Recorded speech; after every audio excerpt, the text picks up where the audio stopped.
Welcome to Recalculating America. Like its award-winning book, Recalculating is dedicated to small business in America and has been named the best small business book in the Independent Press Awards competition. Each Recalculating program is dedicated to helping small business leaders add profits through efficient growth. During every Recalculating program, experts will give listeners useful information about starting or growing their small business. Your hosts are Don Mazzella and Dan Perkins. Don Mazzella is the editor-in-chief of the Small Business Digest. Dan Perkins is a registered investment advisor with 43 years' experience in managing money. He specializes in helping small business owners make their money work as hard as they do.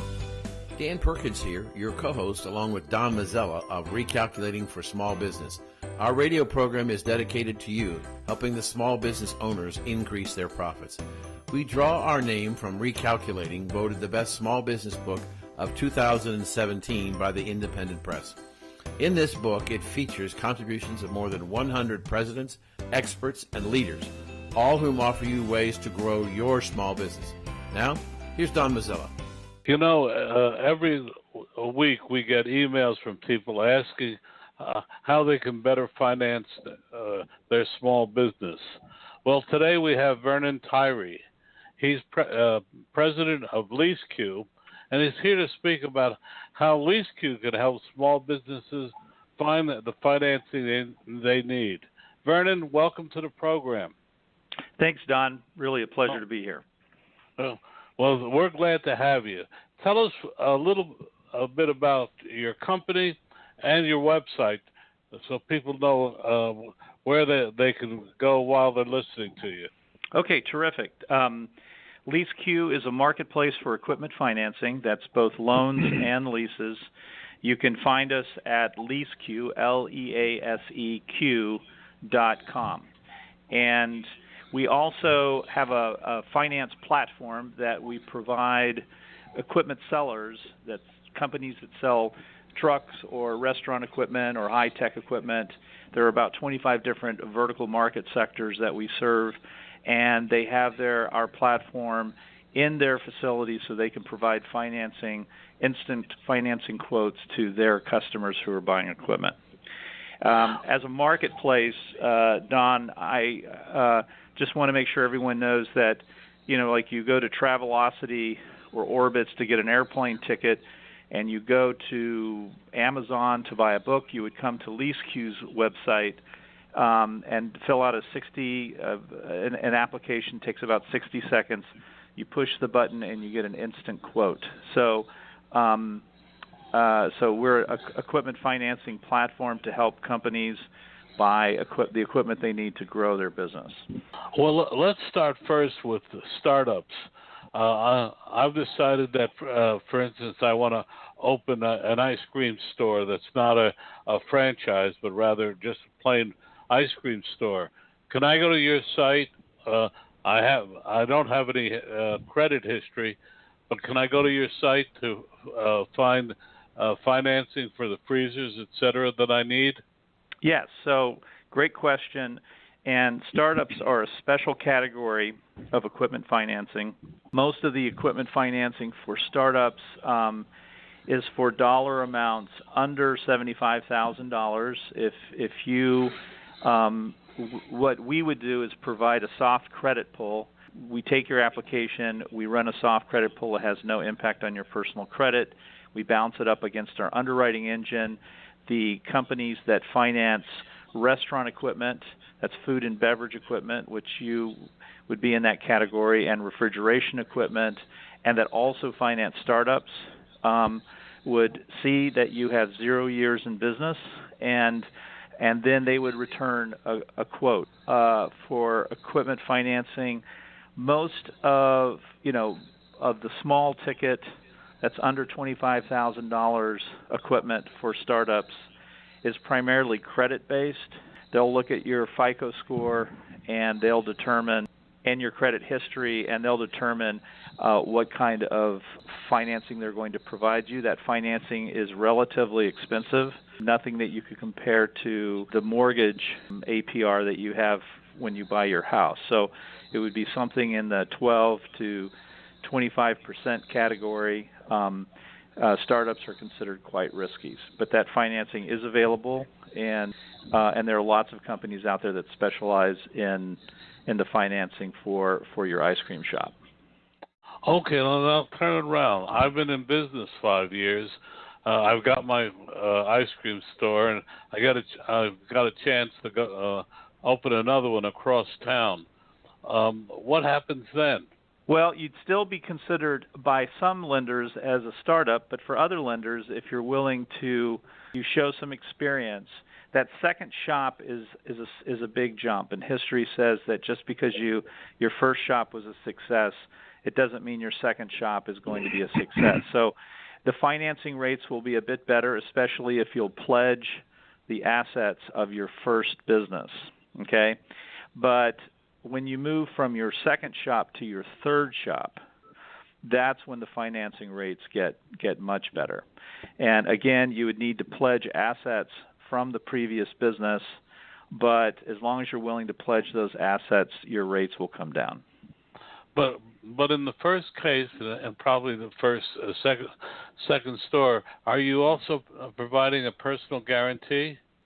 Yes, you are. It would require, especially for a startup, a personal guarantee. There's no business out there that would provide you the money without a personal guarantee. And this is a business. Equipment financing is not a fintech business. That is a startup. Equipment financing has been around for 100 years, and there are about 1,000 businesses that specialize in equipment financing. These are both banks and specialty finance companies. They typically specialize in different types of equipment. So the companies that finance restaurant equipment really understand those businesses and understand that equipment, and have a lot of experience. They've been through many economic cycles. So the companies that are going to be offering you money today have survived the 2008 downturn if they are a true equipment finance company. And I want to point out to your audience that true equipment finance company is a company that specializes in loans and leases for equipment. This is not working capital. This is not what's called merchant cash advance.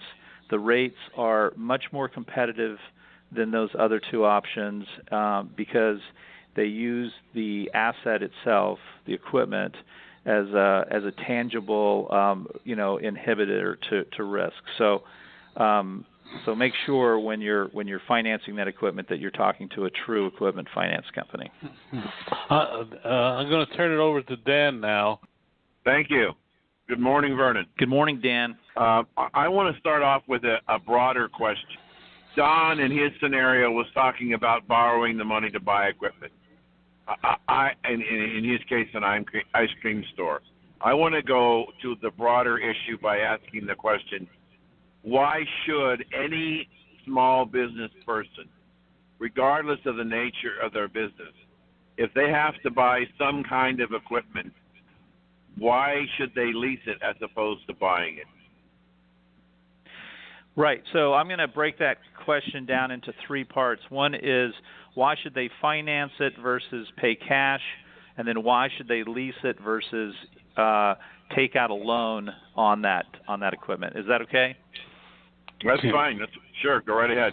Okay, great. So as a business, to grow a business or to launch a business, everybody needs equipment. So if you're a lawn mowing service, you need a lawnmower. If you're a doctor, you might need an X-ray machine. If you're a chef, you need a stove. So, without equipment, even if it's computer equipment or office equipment, you're not going to be able to launch your business.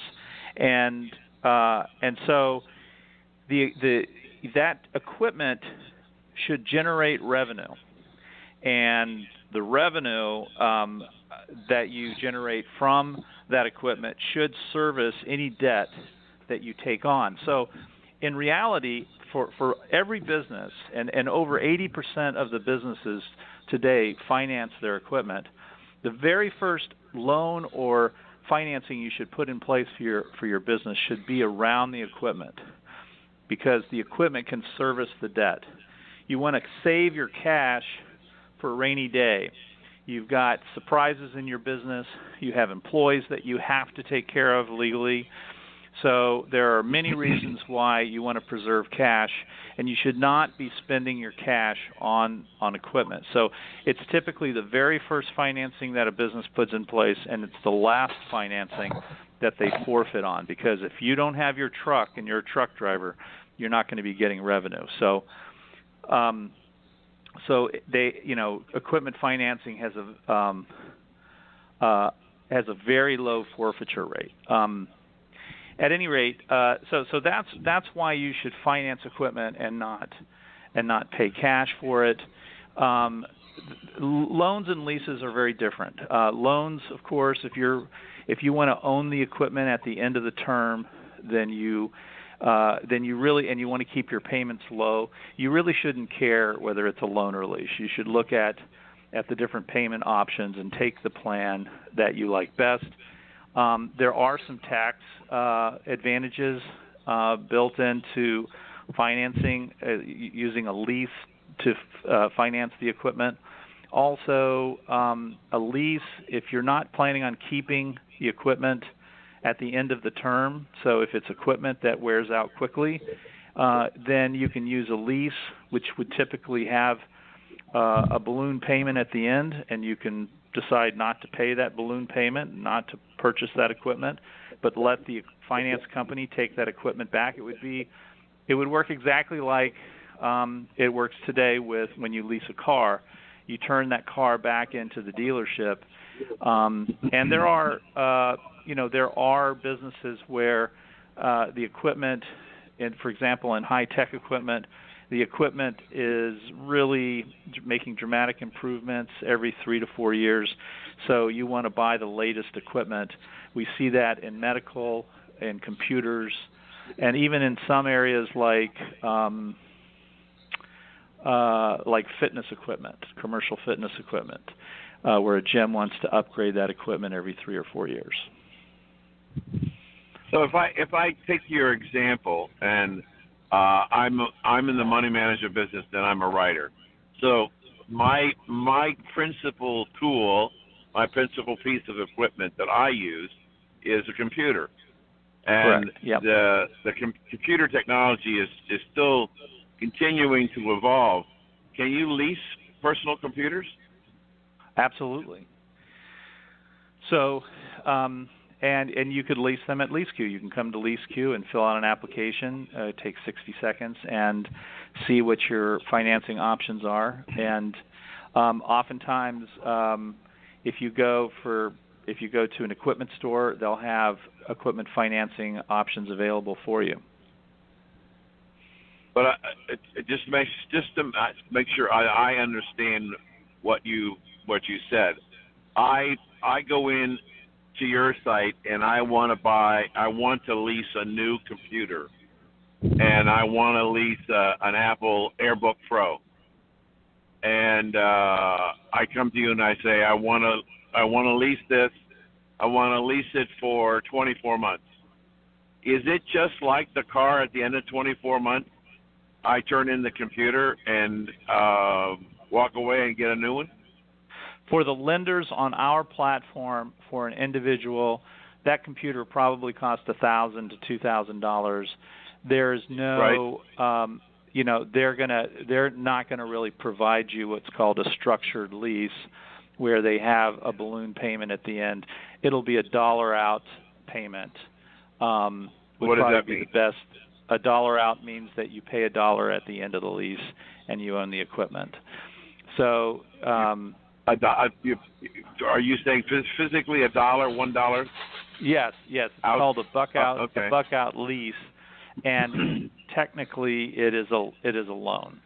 So because the dollar amount for your Apple computer is so low, there's no company that's going to want to do that. But what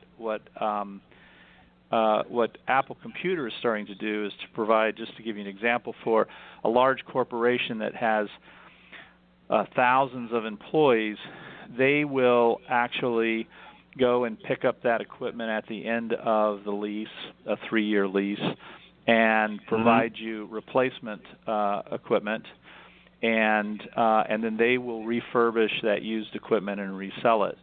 So, so if you're a big company and you have and refreshing your equipment every 3 years is important to you, there are what's called managed finance programs available to you to help you do that. Well, I have to interrupt you. This is fascinating, Vernon. We're here with Vernon Tirey. He's president of LeaseQ. We just have to stop a moment for a word from our sponsor, and we'll be right back. Life. It's made up of the simple day-to-day moments that keep us all running on full of joy, passion, and restlessness. It's singing full on to your car radio with the windows wide open. It's a whole bunch of early morning rush hours and a few late-night runs for Rocky Road. It's full of pit stops and drive-thrus. It's life, and we live it between fill-ups at Valero. Valero top-tier certified quality fuel keeps your engine running cleaner, better, and longer. Find a station near you at ValeroCleanGas.com. We're here with Vernon Tirey. He's president of LeaseQ. It's a fascinating discussion. But can I follow up with Dan's question? If I were a small company with, say, 10 or 15 stations, could I develop a program like you just outlined? Don, it would be difficult still if the equipment was $1,000 laptop computer. But if you had stacks of equipment, if you had a full stack computer center, and it cost hundreds of thousands of dollars, yes, you could actually lease that equipment, and it could be new or used equipment. So it doesn't have to be new. Well, Dan, I just want to go on one step further. In today's cloud world, the idea that companies, like I did when I started out, and I had to buy all sorts of equipment to manage our lists and everything else in the cloud. Is that radically changing how people buy equipment to start a business? Yes. So we're equipment software and equipment hardware is changing quite a bit. We're financing the equipment that cloud-based companies are putting in their computer centers, but the Uberization of equipment purchasing is happening. So instead of with Uber, you're paying on a per ride basis. You're not going out and buying a car, and that's the same thing that's happening in the cloud. We're buying based on the utility, the compute utility that we require on a daily basis or monthly basis. We're not actually buying the equipment itself. So we're seeing that across a lot of industries where leasing the equipment and buying and selling it on the drip to customers is happening more and more. And we're still financing those businesses that are buying the equipment and selling it on a per usage basis. Dan, back to you. Thank you, Vernon. I want to go back into a discussion about the changes that have taken place in the leasing business, specifically the financing. As I said to you in the pre-show, we had a gentleman on a few weeks ago who was talking about capital and leasing, and he was specifically talking about how in 2008, after the market crash, the big banks like Bank of America and Citibank and all of them got out of the small business lending business, period. And he started a company for loans under $1 million because the big banks didn't want to take a loan less than $1 million because there seemed to be more risk in their mind than loans under $1 million. But he was talking about how alternative lenders have come in this sector of providing loans And when we were talking before the show, we were talking about the difference between what you do and what, by example, a Lending Tree does in the real estate loan business. And I think it was important what you said to help small business understand what's different about your business. So talk about the lending process. Okay, good. So so there are a few things to pull apart there. The first is that equipment financing has been around for 100 years. And since 2008, since the turndown, a number of new kind of finance companies have come into the market. They're generally referred to as fintech companies, and there's a set of those companies called alternative lenders, just as you said, Dan. And so, Vernon, tell Vernon, excuse me for interrupting, but tell the audience what fintech means. They may not be familiar with the term. Yeah, fintech is a term. It's really a short. It's a short for financial technology, and these are lenders that leverage financial technology to process their financing options. And there are two primary financing options in alternative lending. One is called working capital, and the other is called merchant cash advance. Working capital is a lender that is going to provide you financing based on your credit. It is not a secured loan, so it's typically an unsecured loan. So you don't require you require a personal guarantee, but nothing beyond that. You don't have to pledge assets, etc. The second is merchant cash advance. These are companies that have cash flow, like a retailer. What they'll do is they'll pull. You'll finance.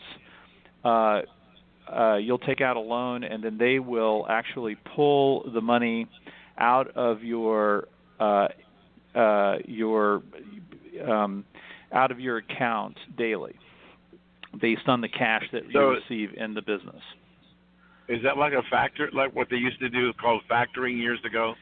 Yeah, it's an automated form of factoring. Factoring is also available under different scenarios.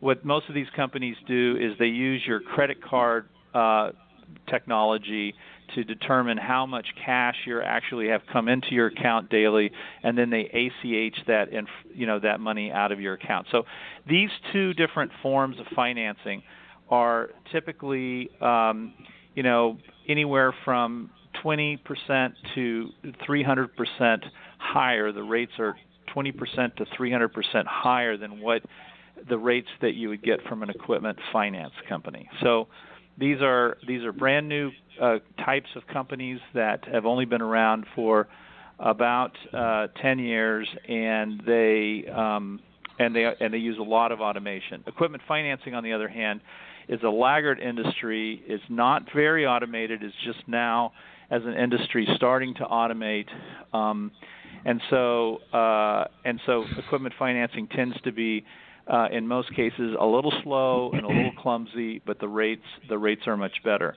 On your second point regarding what we do versus what Lending Tree does, at Lending Tree, what you do is you fill out an application, and then they sell that application to 4 or 8 different companies, and then you have 4 to 8 different sales reps calling you, trying to get you to take a mortgage, in your case, Dan, or a loan on the for business financing out, and they keep you in the database because they paid for that lead, and they'll call you for 2 to 4 years. It's a miserable shopping experience if you're a business. And, small businesses, the most precious thing they have is time, and they don't have time to waste on 8 different sales reps. So what we do, that's called a reverse auction model, where they auction off that application information to the highest bidders. In a true marketplace like LeaseQ, like our company, you fill out the application and you see what the payment options are, and those finance companies never learn about who you are unless you choose a company and you say, send my application to this company, I want this monthly payment. And then we forward your application in real time to that company, and then we're also on the phone there to help you if you have any challenges. So we give you this white glove treatment to help you walk through the financing process with the finance company that you chose. So that's a very different process. Vernon, how do you make your money? We typically, for small, we charge 4% on the face value of a lease for financing under $250,000. So if you take out a loan, if you're looking for a loan or lease for $10,000, then we would charge $400, and you would finance your equipment for $10,400. So on a 5-year lease, that equates to about a little under 2% additional cost to the cost of your financing. But the borrower pays the money, which is the borrower, kind of a different. It's kind of a different model.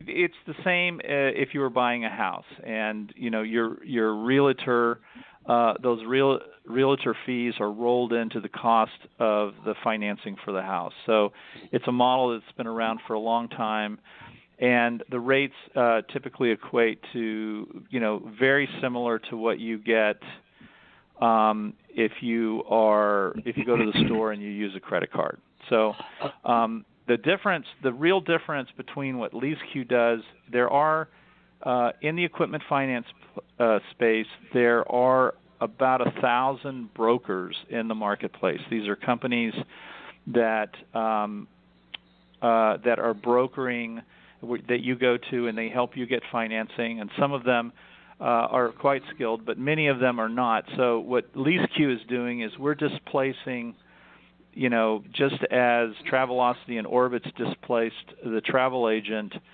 that all they did was provide, the ability to buy an airplane ticket.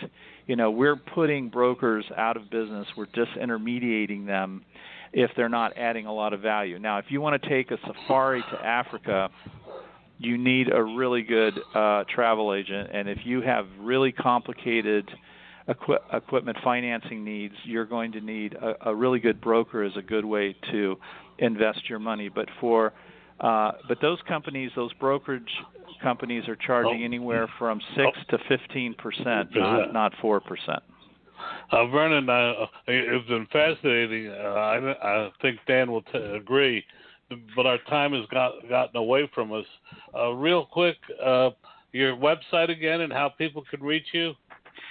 Yes, so folks can reach LeaseQ at LeaseQ, LeaseQ.com, or they can call us at 888-688-4519.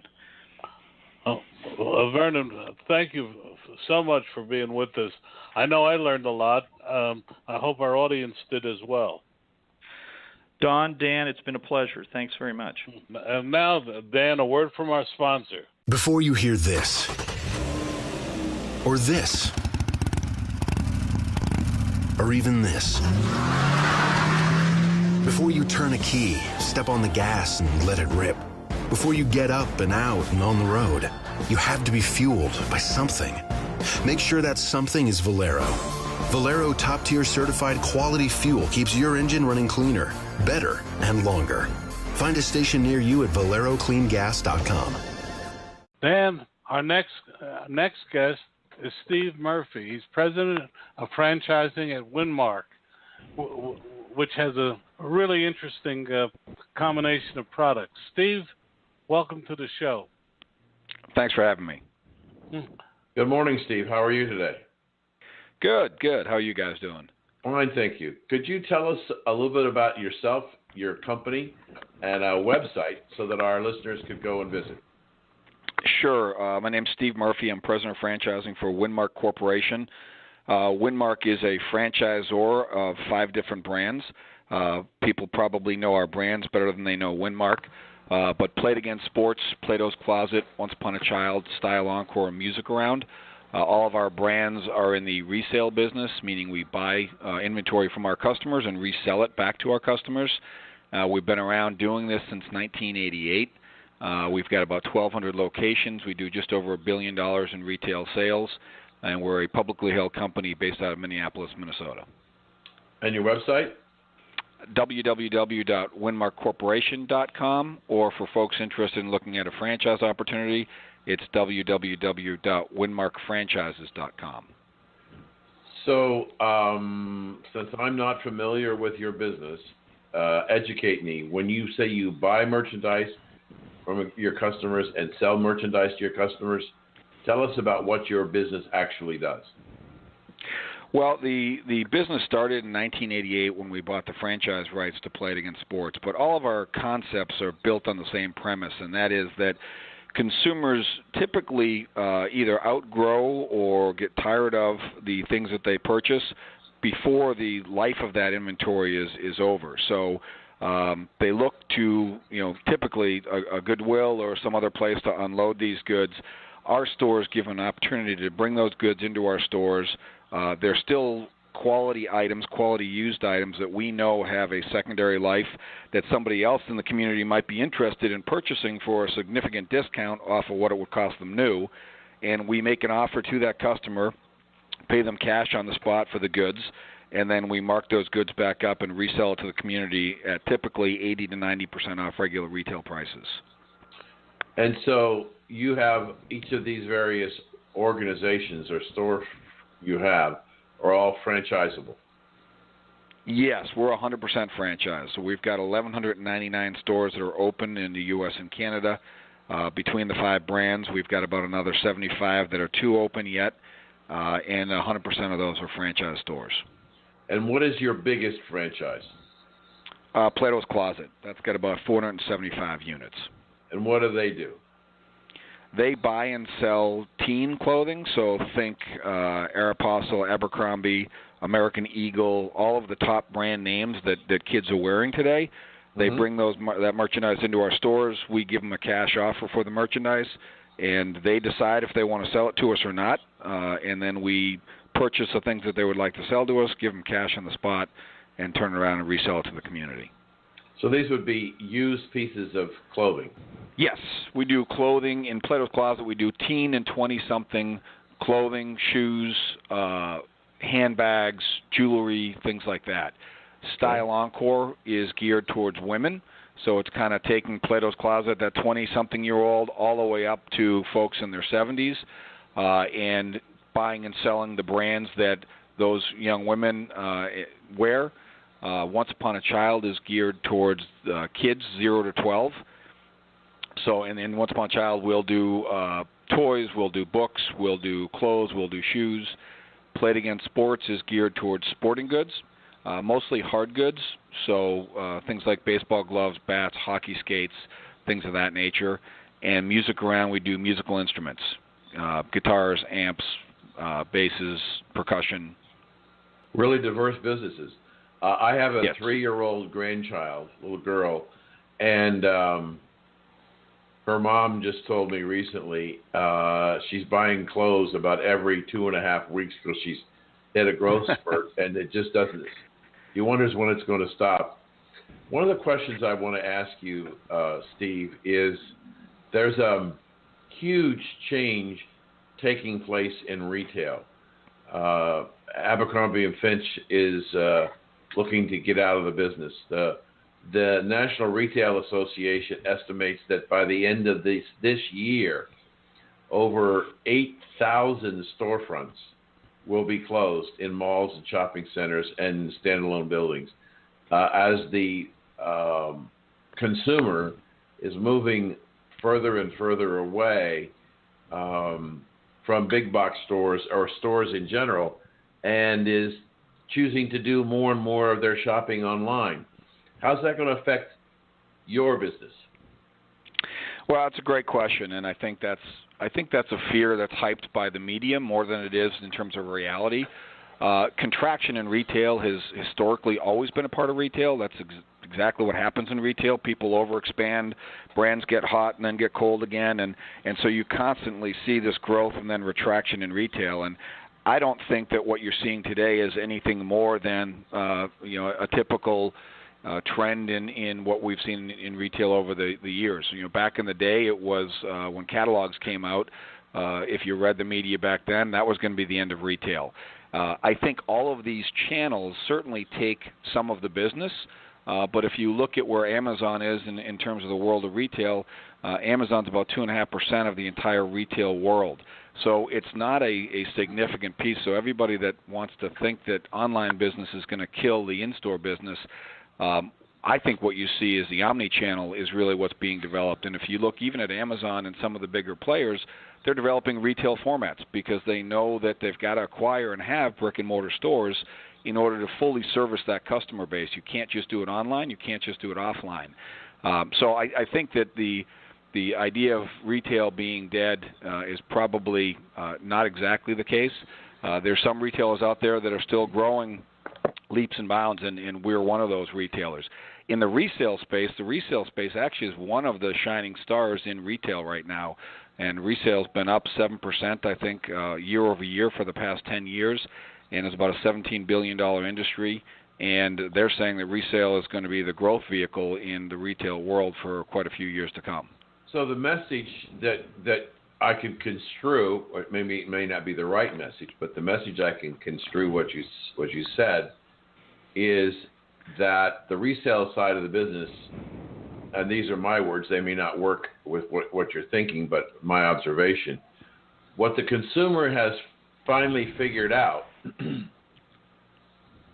is that the things that they bought, and in the past they either handed down to the next generation of children or gave to Salvation Army or Goodwill or the local thrift shop, they realize now that those things are actually assets that have market value that they could sell, and that's creating an opportunity to change the dynamic, because you may have people who walk in to sell you XYZ, and while they're in your store, they take the cash and turn around and buy ABC. Absolutely. And what we've seen over the 16 years that I've been here is we've kind of had growth year over year for 16 years. And in 2008, when the recession hit, a lot of people think in the resale business that, well, a recession must be the best time to be in business in resale.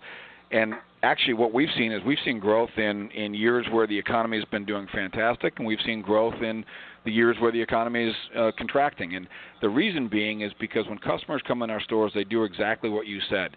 They bring in stuff to sell to us. They might be thinking, well, I'd never think about buying something from a resale store. And then they're in the store, and the stores look beautiful, and they're clean, and they've got a great environment, and the merchandise looks brand new. And they realize that they're a smart consumer, and they realize, hey, I can buy things here and save myself 60, 70, 80% off what I would have spent at retail, and for $50 or $100 get 5 or 6 times the amount of merchandise I would have got at a regular retailer. Now they're a smart consumer, and they tend to then stay on and be a loyal customer with us. I got to tell you, Steve, when we finish this call, I'm going to send an email to my daughter-in-law and see if there's a store, because I have 4 grandchildren, the oldest being 10 and the youngest being a year and a half. And I hear from them all the time how much they go through clothes. And as much as we've passed them around in the family, this is a place where you could buy quality merchandise, appears to be a place where you can buy quality merchandise.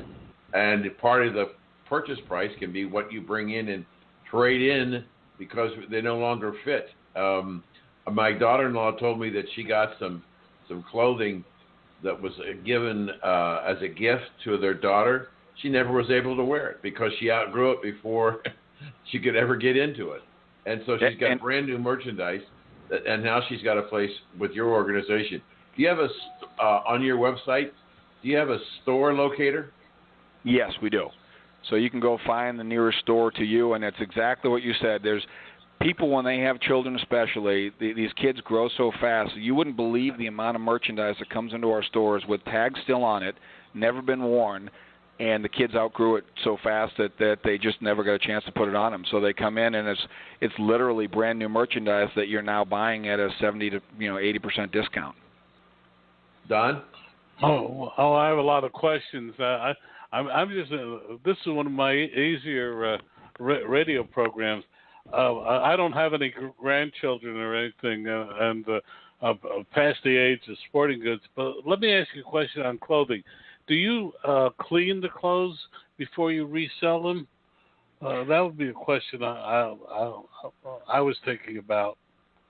No, we educate our customer to bring in the merchandise cleaned, and we won't buy anything with any rips or tears or stains or odors or anything like that, because we've got to sell and resell the merchandise back to the community. So we always tell people, think about it as a consumer. If you came into the store, you don't want to buy merchandise that's not in great condition. So we want to make sure that the merchandise we buy is in great condition.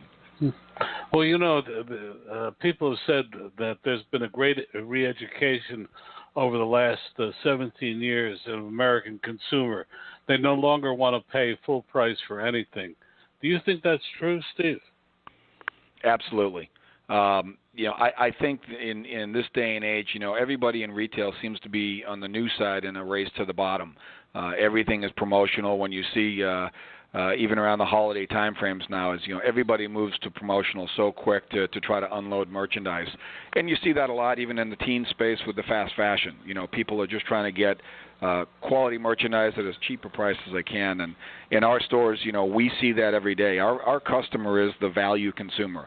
Our customer is the folks that are looking to stretch their dollars a little further and want to get more bang for their buck. And fortunately for us in the used business, every day we deliver value to the customer. We don't have to go promotional. We don't have to have sales because our merchandise is on sale every single day. Well, the Wall Street Journal reported recently that even department stores for the first time were discounting cosmetics, which has never occurred in the prior history. But do you think also that we're beginning to, in fact, create merchandise that we say sells at $100, but and then expected to sell at a discount $75? Do you think that's a trend as well? That's always been a trend in certain retailers. That's part of their retail strategy, is to show that value by kind of putting the original price on things. But they consumers know that, I think, today. I think they know that merchandise isn't going to be sold at that. That's just a pricing strategy and a discounting strategy that retailers use. I do think that retailers, and we talked about the contraction in retail, where retailers do have to be careful is, you can't discount your way to the bottom. I mean, at the end of the day, as a retailer, you've got to have healthy enough margins to be able to maintain your business and operate your business at a profit. And unfortunately, on the new side, without very much differentiation, price becomes a differentiator, and that's a dangerous game for any retailer to play. Really, retailers have to get back to delivering the quality and the customer service and all the other things the consumer values as well to get those folks back in the store. In the resale business, our stores operate at a pretty healthy margin, so we're able to still deliver that value the customer's looking for at a healthy enough margin for our franchisees to make a living. Well, we have to stop briefly here for a commercial, but we'll be right back with Steve Windmark and his fascinating franchising group. But first, a word from our sponsor.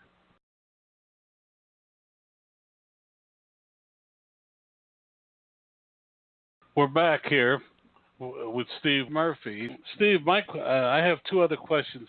Where do you locate your stores? High income neighborhoods, middle income, low income? What's your demographic that you prefer? Our preference is typically to be around where retail locations are, regional malls, outdoor malls. So we're typically located kind of within a 1 mile radius of the local malls. And the reason being is because, in those neighborhoods, we get kind of both sides of the equation. While we have the value-oriented customer, we're buying customers from all different demographics and buying merchandise from them, and we're selling to all different demographics as well. So we really want to be in kind of those retail spaces where customers are accustomed to going to purchase their merchandise. And that's also when they see us on the way to the mall or the way back from the mall, they'll know where we are and they'll know, what we do. Mm-hmm. Steve, tell us the various franchisees for our audience. We have Plato's Closet, which buys and sells teen and 20-something clothing. Style Encore, which buys and sells women's apparel and shoes and accessories. Once Upon a Child, which buys and sells kids stuff 0 to 12 years old. Played Again Sports, which buys and sells sporting goods. And Music Around, which buys and sells musical instruments. Back to you, Dan. We're speaking with Steve Murphy, president of franchising at Windmark, and I want to move a little more detail into the franchising concept. We are, as you know, a show for small business and people who are not only in business, but people who are thinking about getting into the small business. So let's talk about the cost of your various franchising models. Are they all about the same price, or do they vary based on what the merchandise that they're reselling? They vary a little bit. The apparel brands, which would be Style Encore, Plato's Closet, and Once Upon a Child, typically range in the startup range of $250,000 to $350,000, and Played Again Sports and Music Around are typically in the $300,000 to $400,000. So a slight differentiation between them. And that includes all of your startup costs, which also includes $40,000 to $50,000 in working capital, as well as your inventory, which, depending on the brand, will be anywhere from $60,000 to $120,000 in inventory. So you're starting a franchise, a franchisee is starting a franchise, and you're going to sell to them $40,000 to $60,000 worth of merchandise to open their store? Well, what they're going to do actually is our franchisees go through 2 weeks of training, and when they get out of that second week, at that point in time they've secured their lease. They go through their build-out, and once the build-out is done, they're handed the keys to the building. For the next approximately 6 to 8 weeks, they will be in what we call our open-to-buy period. So we don't sell the merchandise to them. They will actually market to the folks in their community to come down to the store while they're getting their build-out done and they're getting their displays and all put up, and they will buy the merchandise from those customers for a 6 to 8 week period until they've hit the minimum requirements that we have set up for them. And then they'll turn around with a grand opening and actually be able to sell the merchandise back to the customers. And one of the really fun things about that is as you're buying all this merchandise from your customers, they're seeing all the merchandise on your walls, and they're getting really excited themselves at the value and the deals that are in there, but they can't buy anything from you until grand opening. So it builds up this really great buzz in the community and acts as a marketing tool so that when you do have that grand opening, it's not unheard of for us to see 100 to 120 people online before we open up, because they want to get in there and get their hands on that merchandise. Because remember, because it's used, there's not like there's 20 of these in the store. There's going to be probably one. And they want to get in line to get that first before anyone else in the community does. So it really builds up a great marketing buzz and gets people really excited around those grand openings. So we have really, really solid openings on those opening weekends. Okay. You said you're about 1,200 stores and you got 75 or so in the process of being open. Are you all over the country, or are you somewhat concentrated? We're all over the country and in Canada as well. And one thing that struck me about your product line, and I'm fascinated to hear how you respond to this. There seems to be one segment of people in your product line that isn't represented: men, and specifically men's clothing. Yep. By design? Yeah, the challenge, and there's a few out there, independents that are in the men's resale business. I will tell you, from being a 51-year-old male myself, guys tend to wear their stuff until it falls off their body. I agree. So it's a very challenging resale market, because typically when they come to sell us something, the quality is no longer there. Right. We don't have a secondary market to sell that to. Now, that could change, but historically that's always been the challenge. But, in Plato's Closet, 20% of our business is men. young men, in that teen to 20-something, and young men tend to be a little bit more fashion forward, especially today. They're a little bit more concerned with what they look and how they look, and they are more apt to come in and buy and sell merchandise with us, and it makes up about 20% of that business. Do you think that the millennials will probably be a better customer? Male millennials will be a better customer as a segment because they may tend to, because of their sense of style, they may basically just turn merchandise as opposed to wearing it till it drops off their bodies. Yeah, I think young men especially. I think in that Plato's Closet demographic where we've got that teen to 20-something, we do see that. The challenge when they get out and they get into the business world is, there aren't as many suits being worn today as before. But the challenge is that you still don't see that male in that upper 20s and up age demographic really looking to change up their wardrobe enough.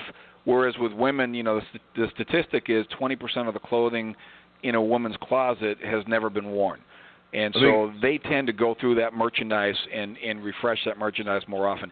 If, the trend as the millennials grow older is if they hold on to that and continue to be a little bit more fashion forward and more conscious of kind of style and what they're wearing, that might end up being an opportunity one day. I can tell you that my wife could open up an entire store on just handbags. Well, it's a hot item, I'll tell you that. She never lets a good handbag go by. I mean, it's just amazing. And but Steve, do you take in handbags? Absolutely. Handbags, and especially in Style Encore, but also Plato's Closet, are one of our hottest sellers. So if you can get a Coach bag into a Style Encore, and a lot of our franchisees utilize social media quite a bit, Facebook and Instagram in particular with Style Encore in that demographic. And you put a really beautiful Coach handbag up on Instagram, it's like Pavlov's dog. Their consumers respond immediately. They pick up the phone, they call the store, they say, hold on to that handbag, I'm coming in 10 minutes to pick it up. So it is a big part of the business. And, there's value there. Those are very expensive items. So when you can get those items, at significant discounts, there's a lot of folks who won't pay $300 for a Coach bag, but if they can get it at a Style Encore for $40 to $60, they'll line up at the door to get it. I know. I asked my wife when she brings home a new bag, and I say, what did that cost? And she says, never mind. Well, my wife tells me when she shops at Style Encore what she saved me. So she didn't tell me what she cost. She just says, well, honey, I saved this much. So I guess it's a different strategy. Many times. Back to you, Don.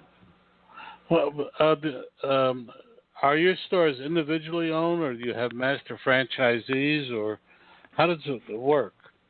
No, they're all individually owned and operated. So we do have multi-unit franchisees, and we have folks that are multi-brand franchisees. But the way that, and our philosophy and the way we like to grow at Windmark is one at a time. We really believe that we need to make sure, and I'm sure you guys see this all the time in your small businesses and dealing with the folks that own small businesses that listen to your program, everyone's got to be successful. Every business has to stand on its own. Every business has to produce a high enough profit that it's giving them the satisfactory return on investment they're looking for. So we try to be very, very particular with each of our franchisees, and we have an entire process we put them through when they want to add another store. Now, that being said, we've got about 800 franchisees, 1,200 stores, so about 1.5 per. But we have people that own as many as 15 to 20 franchises, and we have a lot of folks that own just one. And it really is dependent on what the individual goals of that franchisee are. If they want to be a single unit operator and it's a lifestyle choice and they want to spend more time with their family, they can do that. If they want to be a multi-unit operator and build up their little empire, as long as they're executing and doing well in each location, they can do that as well. And for a lot of our owners, they'll own a Once Upon a Child, a Plato's Closet, and a Style Encore. And what we say is they'll be able to kind of take that consumer from cradle to grave because they literally will have that relationship with them all the way through. And we'll see a customer go from Once Upon a Child at 12 years old to suddenly now they're a customer of ours at our Plato's Closet. So let me, if I could ask just one more question, Don. Let me ask you this. In the years that you've been in the business, not everybody succeeds. as much as you would like them to, and as much as you try and help them to succeed. What are some of the reasons why in the franchising side of the business people fail? I think number one is you've got to be involved in the business. There are franchises out there that they don't want the owner-operator or don't require the owner-operator involvement as much. In our world, you need to be involved in the business. We're buying and selling merchandise from our customers. We have cash going across the counter every single day. You need to be involved in this business in order to drive the business. Nobody is ever going to treat your business the same way you will as the owner-operator. So being involved is number one. If you're not involved in that business, or you have some success and then you decide you're going to work 2 days a week, you're not going to be as successful in this business as you can be. The other side of that is just being in retail. Retail is just not for everybody, and sometimes our franchisees will get into it and they'll realize that retail is a hard business. It's not a complicated business model, but it is a difficult business because you do have to show up every day, and you've got to put a smile on your face, and you've got to deal with your staff and the public, and you've got to be ready to handle that each and every day. So, where we see more owner-operators when they don't succeed, it's more likely to be something on the operational side where they have a partnership issue. Unfortunately, they go through a divorce or something else that disrupts the business. But we've been fortunate. I've been here 16 years. We have not had many closings, and we've had an awful lot of openings and an awful lot of successful franchisees. But you've got to be ready for it, and you've got to realize just because you're buying a franchise, it's still a small business, it's still a startup, and you still got to put the work in to be successful. We're talking with Steve Murphy of Windmark. I ran them all together earlier. It's been a fascinating time with him, but unfortunately, we're going to have to call it a day. Steve, tell us your websites again. www.windmarkcorporation.com, www.windmarkfranchises.com, and we do have a recently launched division called Windmark Franchise Partners. So if you have anybody in the audience that has a great business and they're looking to get it franchised and get it started, we do help and consult and get people started in franchising, and that's through Windmark Franchise Partners, which is www.windmarkfranchisepartners.com. Thank you so much for joining us, Steve, today. It's been a really eye-opener. Don't you think so, Dan? Absolutely. Steve, it was a pleasure talking with you and learning more about your business, and good luck. And I'm going to look for your store for my daughter-in-law. Okay. Well, we will welcome any new customer. But, gentlemen, thank you very much. It's been a pleasure. Thank you, sir. Life. It's made up of the simple day-to-day moments that keep us all running on full of joy, passion, and restlessness. It's singing full on to your car radio with the windows wide open. It's a whole bunch of early morning rush hours and a few late-night runs for Rocky Road. It's full of pit stops and drive-thrus.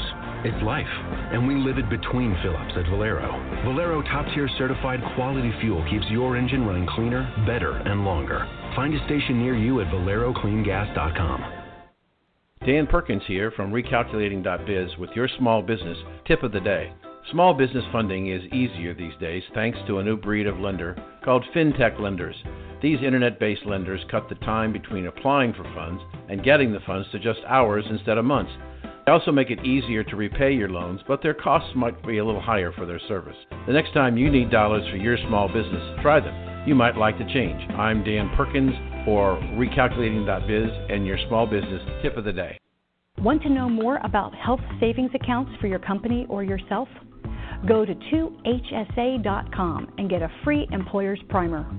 Health savings accounts are a cost-effective way of offering health care benefits to your employees and yourself. HSAs build retirement funds for your employees, improve morale, and reduce your health care benefit cost. For a free employer guide to HSAs, go to 2hsa.com. That's 2hsa.com. Dan, we only have time to say goodbye for today. Well, it was a great show, and we had some terrific guests, and hopefully our listeners enjoyed it and also got some good ideas of some of the challenges of starting your own small business. So this is Dan Perkins. And Don Mazzella. Thanks for listening. Thank you for joining us on Recalculating. We hope the information you received on today's episode was helpful to you in starting and growing your business. Please go to our website, recalculating.biz, to contact us, to listen to past shows, and see special offers. Until next time, remember, if you grow, we grow. Join us next week for more helpful ideas to make your business a great success. Recalculating, a program designed to help you be successful.